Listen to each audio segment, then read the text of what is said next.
राजस्थान मामले पर supreme court में सुनवाई जारी है। स्पीकर की तरफ से कपिल सिब्बल बहस कर रहे हैं। सिब्बल ने 1992 की होलोहॉर्न मामले का जिक्र किया।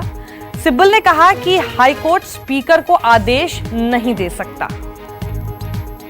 तो अभी इस वक्त सीपी जोशी की तरफ से कपिल सिब्बल बहस कर रहे हैं। सुनवाई इस वक्त सुप्रीम कोर्ट पर जारी है और इस याचिका पर सुनवाई हो रही है कि जो स्पीकर है उसके अधिकार क्षेत्र में हाई कोर्ट का या किसी भी कोर्ट का हस्तक्षेप हो सकता है या नहीं, और उसी को लेकर इस वक्त बहस हो रही है और कपिल सिब्बल पक्ष रख रहे हैं सीपी जोशी का। प्रभाकर मिश्रा हमारे साथ है। प्रभाकर, क्या हो रहा है इस वक्त कोर्ट में, क्या बातें रखी गई? देखिए, स्पीकर की तरफ से वरिष्ठ वकील कपिल सिब्बल ये दलील दे रहे हैं कि हाईकोर्ट ने जो स्पीकर के अयोग्यता के मामले में जो कदम उठाया गया था उस पर जो हाईकोर्ट ने दखल दिया है वो असंवैधानिक है, सुप्रीम कोर्ट के पुराने फैसलों के खिलाफ है। और उसी में इस बात की नज़ीर दी जा रही है कि सुप्रीम कोर्ट ने इसके पहले भी अपने फैसले में कह रखा है कि जब तक अयोग्यता के मामले में स्पीकर अपना आखिरी फैसला नहीं दे सकते तब तक अदालतों का काम इसमें नहीं होता है। दूसरी बात ये भी उन्होंने कहा है कि स्पीकर ने जो विधायकों को नोटिस जारी किया है, सचिन पायलट और उनके खेमे को जो नोटिस जारी किया है, ये सदन की कार्रवाई का हिस्सा है और सदन की कार्रवाई के हिस्से में कोई अदालत दखल नहीं देती है। ये एक लोकतंत्र की प्रक्रिया है, संसदीय लोकतंत्र की व्यवस्था है और ऐसे में हाईकोर्ट का दखल देना वो संसदीय प्रक्रिया का, संविधान का, सुप्रीम कोर्ट के पहले के फैसलों का उल्लंघन है। लिहाजा हाईकोर्ट के फैसले पर रोक लगाने की मांग की जा रही है। तो फिलहाल यही कि संवैधानिक प्रावधानों की दुहाई दी जा रही है और यहाँ पर बहुत लिमिटेड सवाल है साक्षी कि क्या स्पीकर ने जो नोटिस जारी किया था, स्पीकर के इस नोटिस में और स्पीकर की प्रक्रिया में हाईकोर्ट ने जो दखल दिया है वो सही है या गलत। ये जो पक्ष है सीपी जोशी का पक्ष हो, अशोक गहलोत का पक्ष हो, ये कोर्ट में लगातार ये है कि नोटिस देना अधिकार है स्पीकर का, फैसला क्या आता है उसमें कोर्ट में आप जा सकते हैं। लेकिन यहाँ पर जो सचिन पायलट का खेमा था वो कोर्ट में ये बात कह रहा था कि समय पूरा नहीं दिया गया। प्रावधान ये है कि कम से कम 7 दिन का समय दिया जाना चाहिए, जो कि नहीं दिया गया था।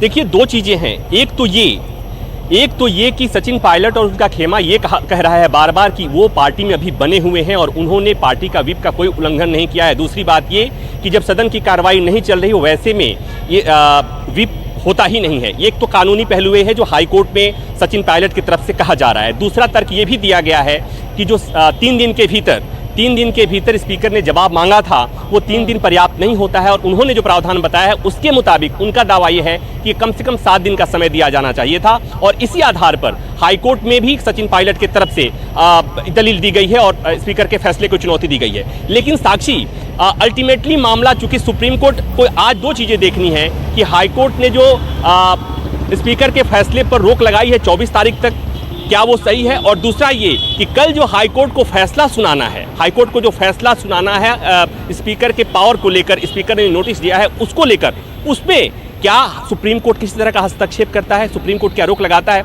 ये बहुत ही क्रूशियल मसला है। और सारी ये जो सियासी लड़ाई है इसमें मुझे लगता है कि रेफरी की भूमिका में देश की सबसे बड़ी अदालत होने जा रही है कि एक तरफ जो सचिन पायलट खेमा है उसकी तरफ से ये सवाल उठाया जा रहा है कि सदन जब चल ही नहीं रहा है, उसकी कार्यवाही इस वक्त चल ही नहीं रही, तो उसके मुताबिक स्पीकर किस तरह से ये सब कर सकते हैं कि नोटिस दे दें। एक तरफ तो सदन ना होने का हवाला दिया जा रहा है, दूसरी तरफ सदन के प्रावधानों का हवाला दिया जा रहा है कि 7 दिन के होना चाहिए।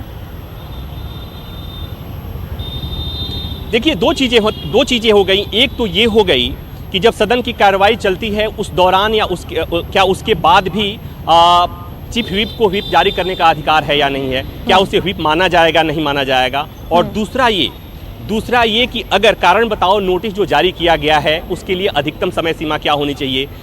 सचिन पायलट के खेमे का कहना है कि व्यवस्था के मुताबिक 7 दिन का समय होना चाहिए, यहाँ पर उन्हें मात्र 3 दिन का समय मिला हुआ है। तो ये तकनीकी पहलू हाईकोर्ट में है, लेकिन यहाँ पर जो सुप्रीम कोर्ट में जो तकनीकी पहलू है वो ये है कि हाईकोर्ट ने जो स्पीकर के फैसले पर रोक लगाने की बात कही है, स्पीकर के फैसले में दखल दिया है, क्या हाईकोर्ट ऐसा कर सकता है या कोई अदालत ऐसा कर सकती है क्या? क्योंकि ये बार बार दुहाई दी जा रही है स्पीकर की तरफ से कि व्यवस्था है, व्यवस्था के मुताबिक अयोग्यता के मामले में फैसला करने का एक अधिकार है, एक्सक्लूसिव पावर है, वो स्पीकर के पास है। और जब तक फैसला नहीं हो जाता तब तक अदालत इस पर दखल नहीं देती। ये बात और है कि अयोग्यता के मामले में जो फैसला हो जाता है तो उस फैसले की न्यायिक समीक्षा होती है। न्यायिक समीक्षा हाईकोर्ट और सुप्रीम कोर्ट कर सकता है, लेकिन चूंकि अभी वो फैसला हुआ नहीं है, फैसले का प्रोसेस है, प्रोसीजर है, और उसी को कपिल सिब्बल ये बात कह रहे हैं कि चूंकि ये एक सदन की प्रक्रिया है, सदन अयोग्यता की कार्रवाई है वो सदन की प्रक्रिया का हिस्सा माना जाता है, ऐसे में अदालत को दखल नहीं देना चाहिए। और हाईकोर्ट ने जो दखल दिया है वो संवैधानिक परंपराओं को, लोकतांत्रिक परंपराओं का और सुप्रीम कोर्ट की व्यवस्था का उल्लंघन किया है। तो इस वक्त जो कोर्ट में इस वक्त जो बहस चल रही है, तो कपिल सिब्बल जो है वो लगातार होलो हॉर्न मामले का जिक्र कर रहे हैं, जिसका जिक्र लगातार पहले भी किया जाता रहा है कि कपिल सिब्बल इस मुद्दे को वहां पर उठाने वाले हैं। शुक्रिया हमारे साथ जुड़ने के लिए प्रभाकर आपका। यहाँ